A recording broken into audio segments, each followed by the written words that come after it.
How to disable notifications on Facebook. To get started, first of all open up the Settings application on your phone.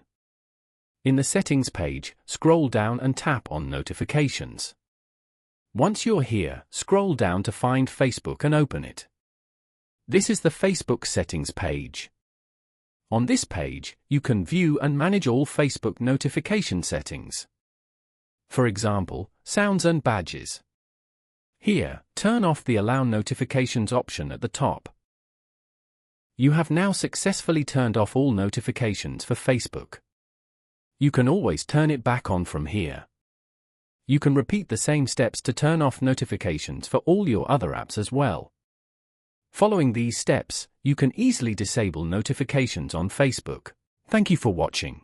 Please leave a like if this tutorial helped you, or leave a comment below if you have any questions related to the video.